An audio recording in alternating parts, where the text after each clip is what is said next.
Threshold. I'm Mike Hughes, welcoming you to another study from the second book of Samuel, chapters 5 through 6, brought to you by the Spring Hill Church of Christ, meeting at 405 Butler Street in Spring Hill, Louisiana. I'd like to start out looking at this chart that shows the period of time we are now in, the United Kingdom, where Saul, David, and Solomon reigned.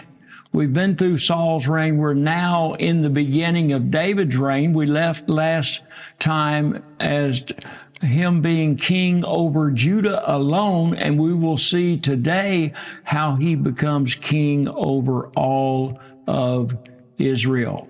And so keep this chart in mind. The remainder of the Old Testament is charted right here for you to see. And as we have said, we're in the United Kingdom, studying these three kings, each reigning 40 years each.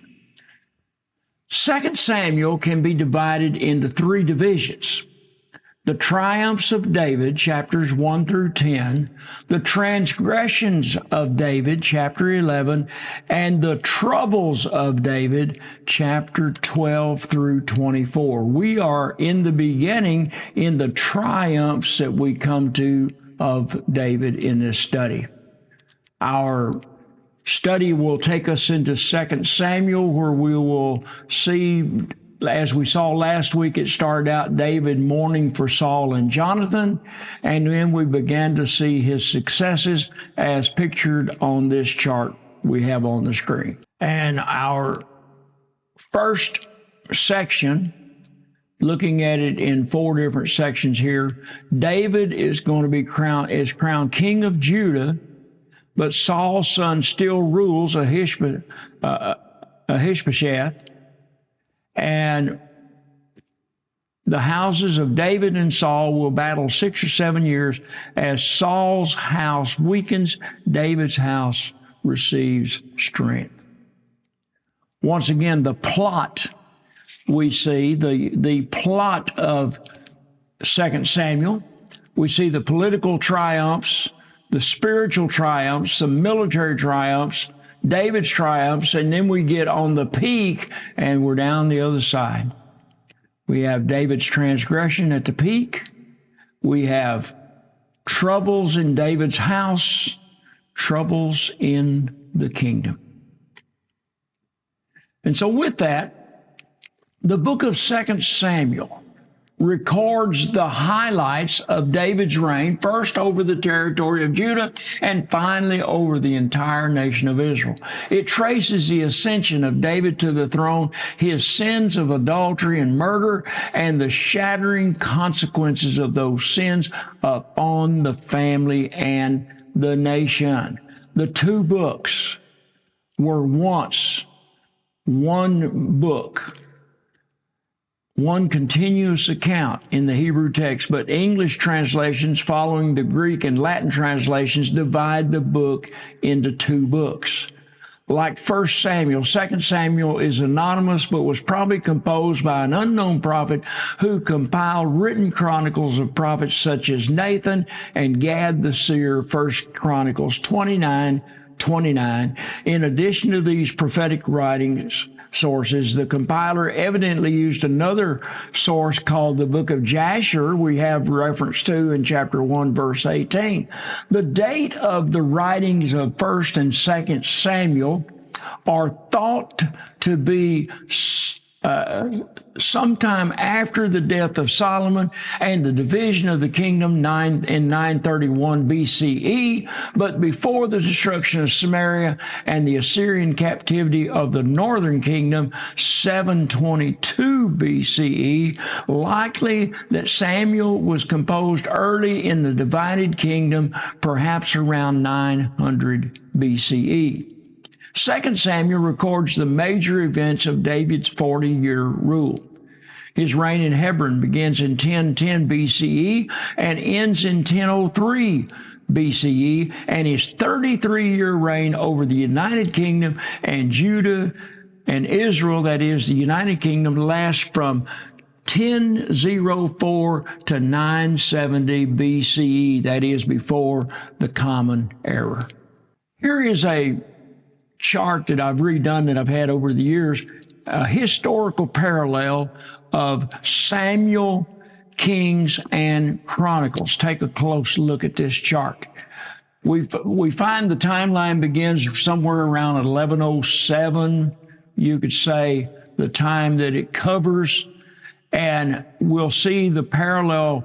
First Chronicles starts with Adam, talking about Adam. First and Second Chronicles deal with Genesis to Second Kings. First Chronicles 1 through 9, the genealogy all the way through chapter 9, from Genesis to 2 Samuel 6 is what we find it covering. The rest of the book, First Chronicles 10, deals with the material found in part of 2 Samuel and 1 and 2 Kings. 2 Samuel 6 go to First Chronicles 13, and you'll see a different viewpoint between 2 Chronicles or 2 Samuel 6 and 1 Chronicles 13. How David chose Joab, we learn about how that occurred in 1 Chronicles. So this is a very important chart for us to get the history and be able to bring things in from the books of Chronicles that might help us in our study from here on out, from 2 Samuel particularly all the way into 2 Kings. We'll have references within the Chronicles. As we begin our study today, we began to look at chapter 5, verse 1 through 6. The period of David's kingship over Judah was a time of conflict with Saul's son Ishbosheth and his general Abner, we already saw in chapters 3 and 4. With the deaths of Ishbosheth and Abner, Israel now is going to acknowledge in the first 5 verses of chapter 5, David as king over them as well. Leadership needs to be recognized properly. That's what we see in these first 5 verses. It'll provide an official summary of the start of David's reign and a standard brief record of his dates. Chapters 6 through 14 will tell us of the institution of Jerusalem as the capital, and that's a very important thing that we're going to learn here. And David, he's going to be the king, and his men went to Jerusalem against the Jebusites, the inhabitants of the land, who said to David, "You will not come in here, but the blind and the lame will ward you off," thinking David cannot come. So now why call it Jerusalem? What name it would be called? Even the blind and lame, they said, can keep you out. So we're going to see what happens, how it goes down when we get a little further in chapter 5. So we began, all the tribes of Israel came to David at Hebron and said, "Behold, we are your bone and flesh. In time past, when Saul was king over you, it was you who led out and brought in Israel. And the Lord said to you, you shall be shepherd over my people Israel, and you shall be prince over Israel." So all the elders of Israel came to the king at Hebron, and King David made a covenant with them at Hebron before the Lord, and they anointed David king over Israel. David was 30 years old when he began to reign, and he reigned 40 years. That's his total, along with his reigning in Judah. At Hebron, he reigned over Judah 7 years and 6 months. Here it is. And at Jerusalem, he reigned over all of Israel 33 years. Nevertheless, David took the stronghold of Zion, that is the city of David. And David said on that day, "Whoever would strike the Jebusites, let him get up the water shaft to attack, and the lame and the blind who are hated by David's soul." Therefore it said, "The blind and lame shall not come into the house." That's what the Jebusites had said. David lived in the stronghold and called it the city of David. David built a city all around from Millo inward. And David became greater and greater, for the Lord, the God of hosts, was with him. And Hiram, king of Tyre, sent messengers to David, cedar trees, also carpenters and masons, who built David a house. Now, Hiram comes into play in the Masonic Lodge in Masonry. They have some ceremonies related to Hiram Abiff, here the king of Tyre, and related to Solomon. And you can go talk to a Mason, and they might tell you some of that. Verse 12. David knew that the Lord had established him king over Israel, and then he had exalted his kingdom for the sake of his people.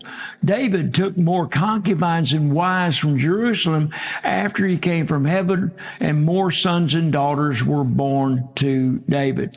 Remember the chart we showed last week about the sons that David and daughters that David had.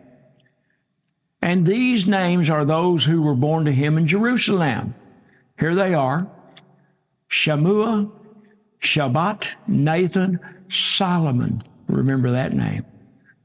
Abhar, Elishu, Epheg, Japhia, Elsima, Elab, and Elphalet.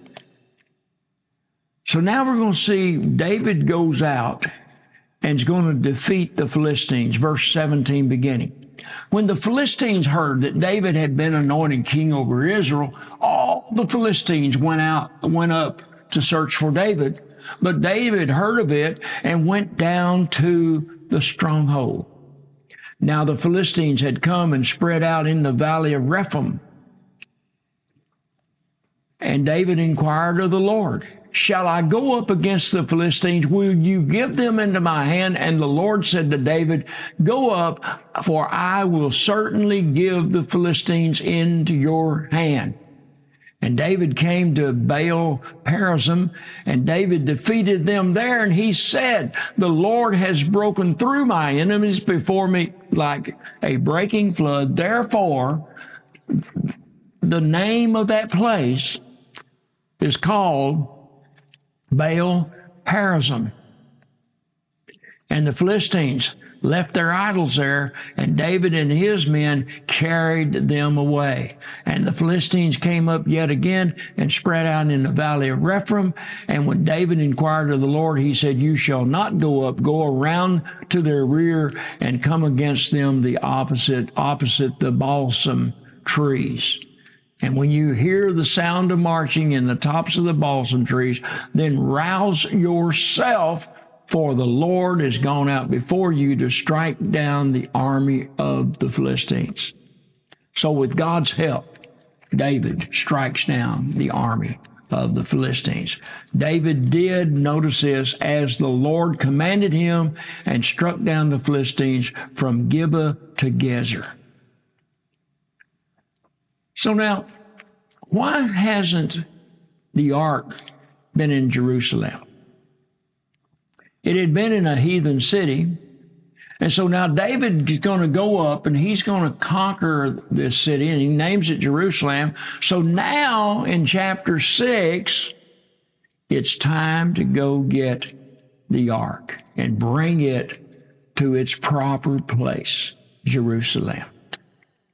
So David again, verse 1, gathered all the chosen men of Israel, 30,000 men. David arose and went with all the people who were with him at Baal Judah to bring up from there the ark of God, which is called by the name of the Lord of hosts, who sits enthroned on the cherubim.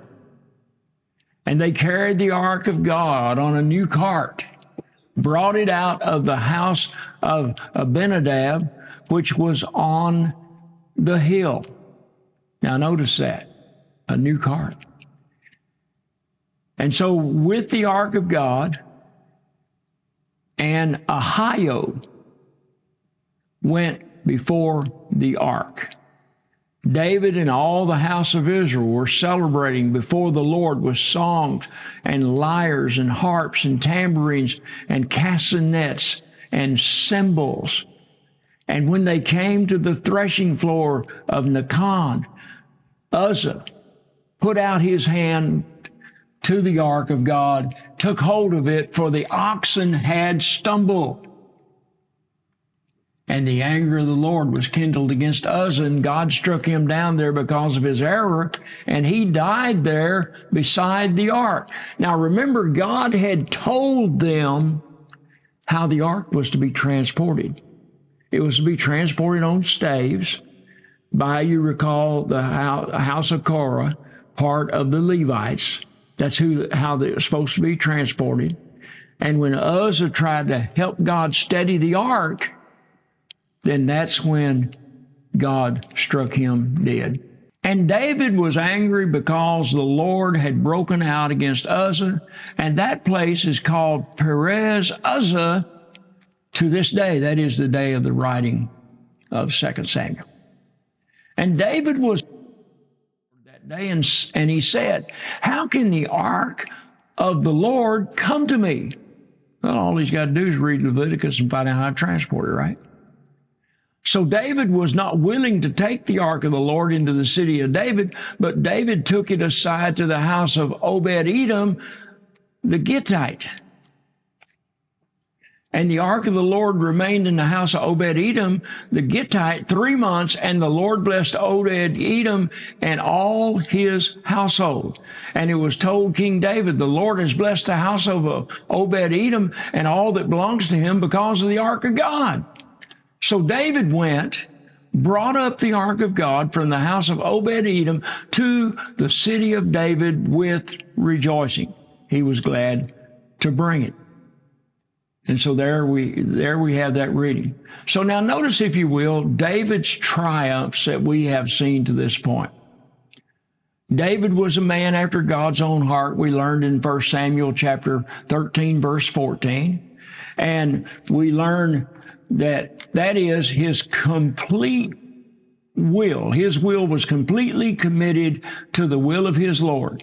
And as a dedicated servant of God, he was used by God to perform the mighty acts for the sake of his chosen people, Israel. So we see in chapter 2, verse 4 of 1 Samuel, after the death of Saul, he becomes king of Judah. Of course, Ishbosheth is made king by Abner, his influence of Israel, but David is king of Judah at this time.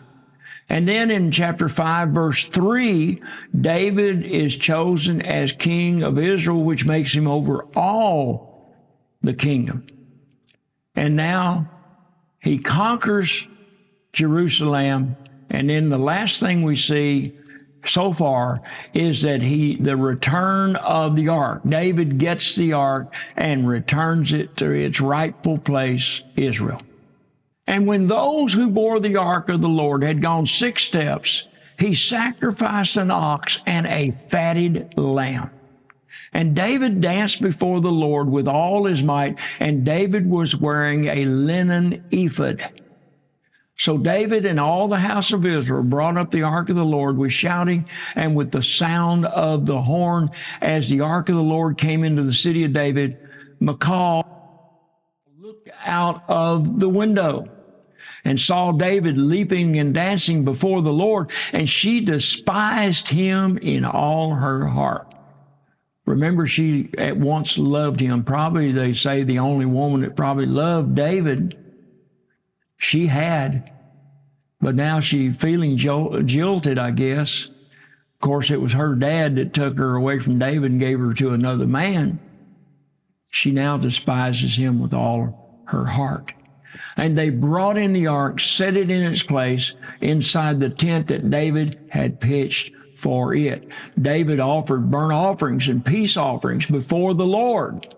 And when David had finished offering the burnt offering and the peace offerings, he blessed the people in the name of the Lord of hosts, and distributed among all the people, the whole multitude of Israel, both men and women, a cake of bread, a portion of meat, a cake of raisins to each one. Then all the people departed, each to his house. David returned to bless his household, but Michal, the daughter of Saul, we notice the daughter of Saul came out to meet David and said, how the king of Israel honored himself today, uncovering himself today before the eyes of his servants, female servants, as one of the vulgar fellows shamelessly uncovers himself.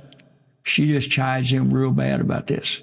David said to Michal, it was before the Lord who chose me above your father and above all his house to appoint me as prince over Israel and the people of the Lord, and I will celebrate before the Lord. I will make myself yet more contemptible than this, and I will be abased in your eyes, but by the female servants of whom you have spoken, by them I shall be held in honor. And notice the last verse. Michal, the daughter of Saul, had no child to the day of her death. Man she had loved long ago, been taken by her father, given to another man. Now she has grown to despise David. And as a result, she had no children to the day of her death.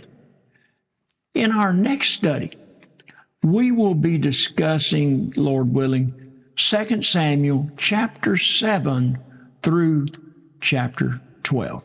If you found this video helpful and wish to learn more, be sure you download the note card that goes with this lesson and our free 4-lesson Bible correspondence course. You will find the links in the description below.